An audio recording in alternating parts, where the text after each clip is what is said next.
We talk a lot here about how a growing understanding of yourself is the key to personal growth and greater success in reaching your goals. And learning your personality type is one tool that can help you to do this. However, there are so many different personality systems out there, right? So how do you know where to begin or which personality test is best for you? In this video, I'm going to introduce you to some common personality systems, compare the learning curves of each of them, and explain the purpose of each and what they can specifically help you to do or understand. We will start with the personality systems that derive from the 4 temperaments, which includes DISC, the color code, and the Gary Smalley personality assessment, and then we'll move on to the 5 love languages, Gretchen Rubins, the 4 tendencies, the Enneagram, the Myers-Briggs type indicator, and the Jungian cognitive types, which is similar to MBTI, but I'll explain why I want to share about that separately later on.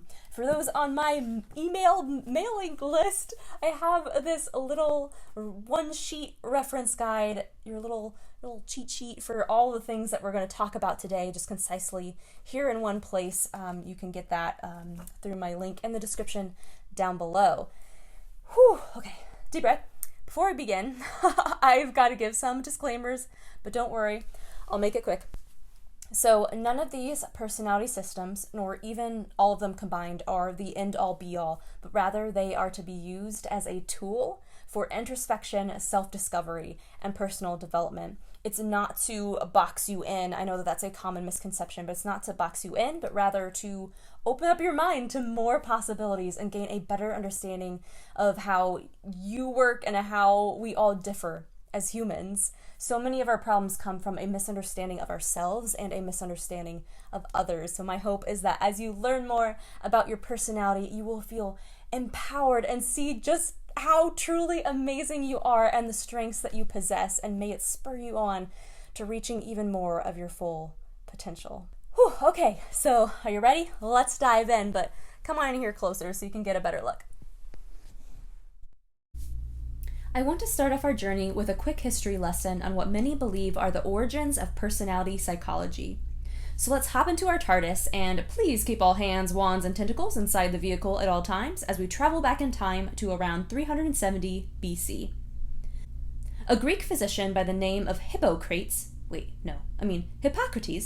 theorized that the human body is made up of 4 substances or humors: blood, yellow bile, black bile, and phlegm. He believed that ideal health was obtained by a perfect balance of these 4 substances, while an imbalance is what caused sickness.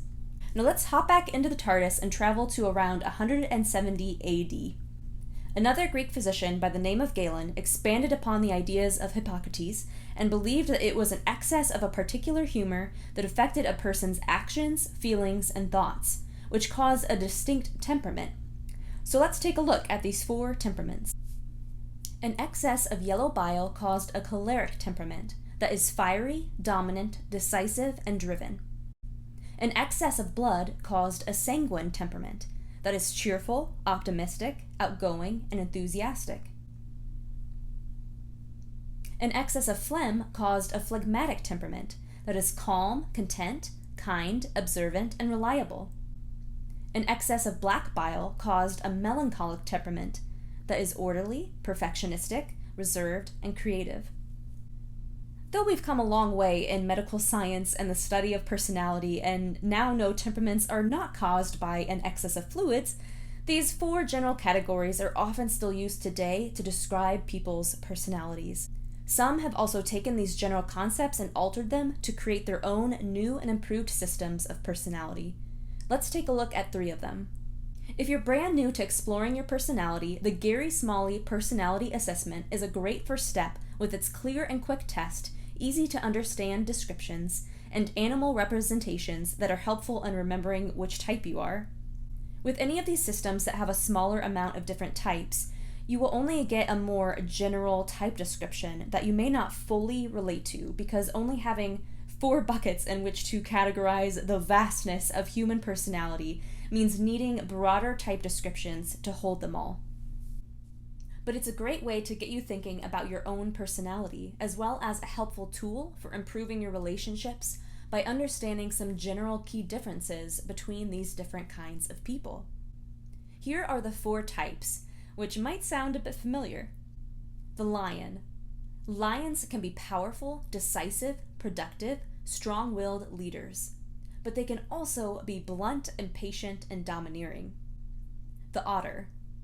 Otters can be fun-loving, optimistic, outgoing, passionate, and inspirational, but they can also be unrealistic, impulsive, reactive, and undisciplined. The golden retriever. Golden retrievers can be loyal, compassionate, easygoing, and diplomatic, but they can also be over-accommodating, indecisive, fearful, and avoidant of confrontation. The beaver. Beavers can be detailed, accurate, self-disciplined, organized, and holders of high standards, but they can also be picky, overly critical, overly sensitive, and overly cautious.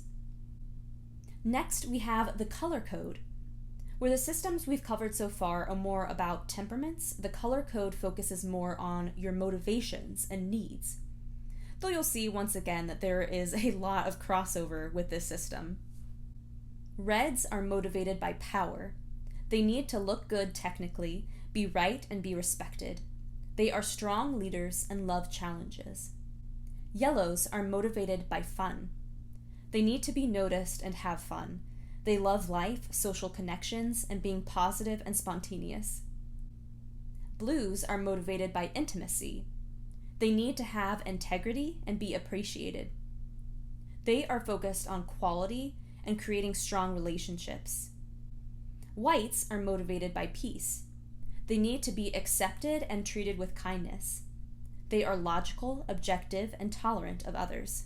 The final 4-type personality system we'll talk about in this video is DISC. DISC takes these 4 temperaments and explores them as styles in work settings.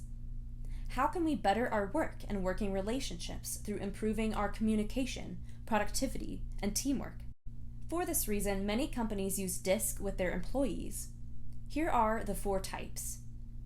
D for dominance. People with D personalities tend to be confident and place an emphasis on accomplishing bottom-line results.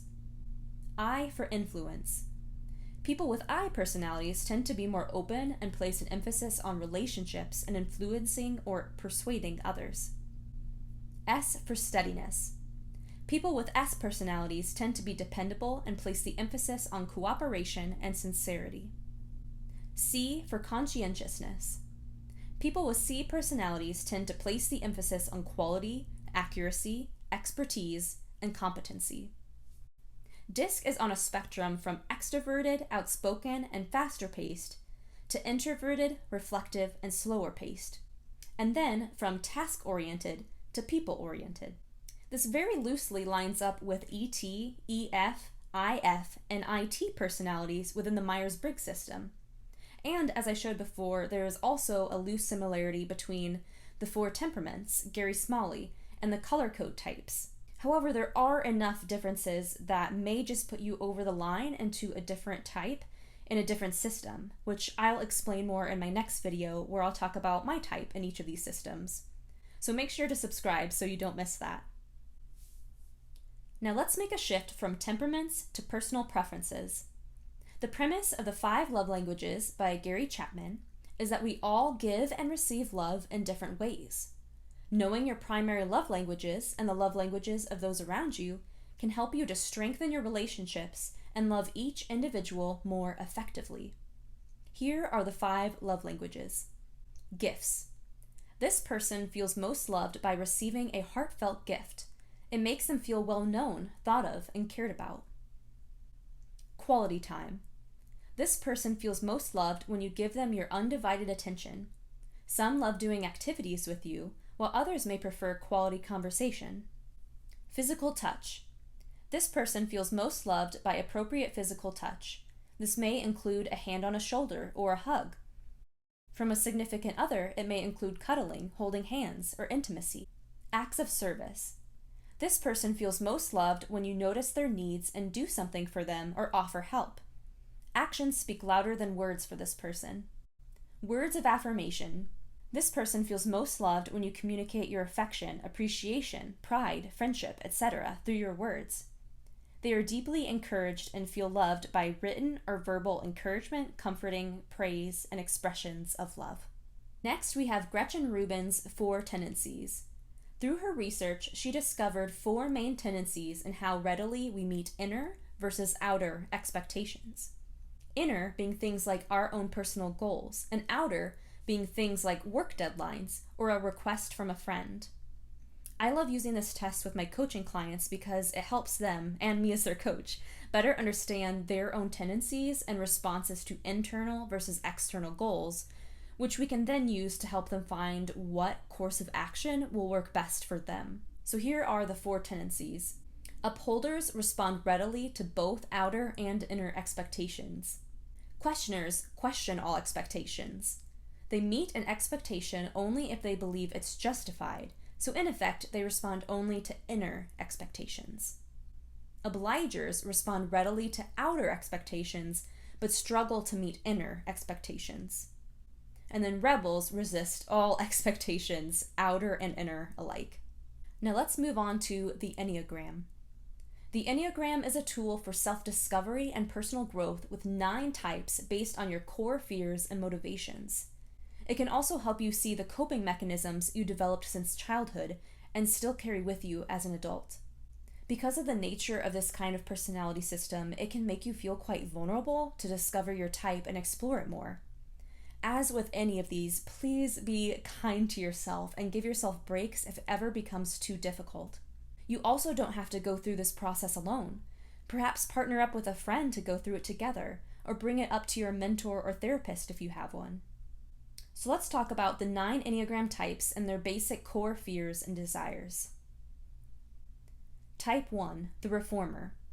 Their core fear is being bad, evil, or wrong, and their core desire is being good, virtuous, and right. Type 2, the helper. The 2's core fear is being unloved, unwanted, and unappreciated, and their core desire is to feel loved, wanted, and appreciated. Type 3, the achiever. Their core fear is being worthless, and their core desire is to be thought of as successful and valuable. Type 4, the individualist.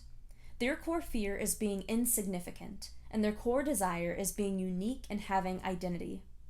Type 5, the investigator. Their core fear is being incompetent or useless, and their core desire is being competent and capable. Type 6, the loyalist.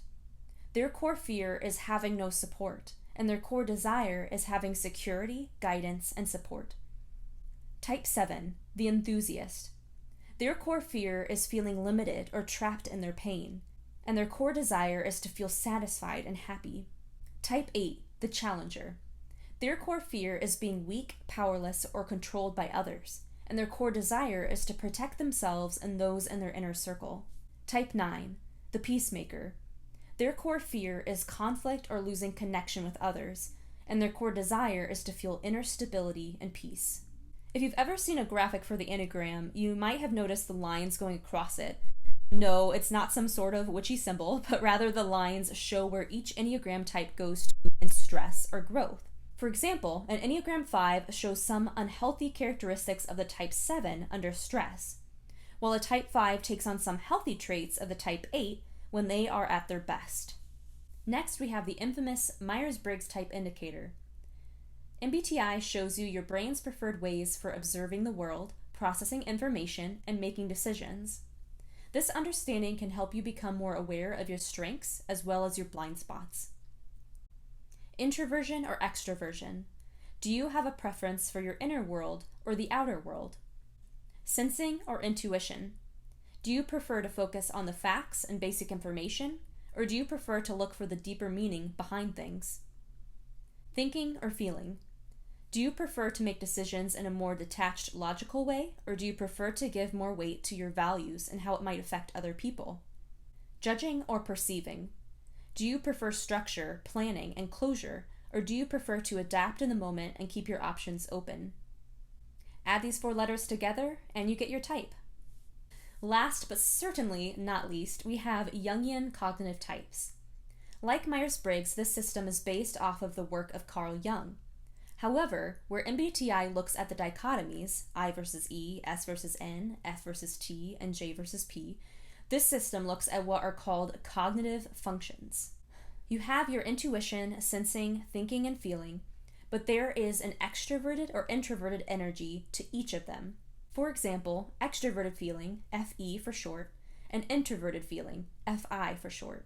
This creates 8 cognitive functions. We have all 8, but our brains have a preference for some cognitive functions over others. A preferred way for observing the world, and a preferred way for making decisions.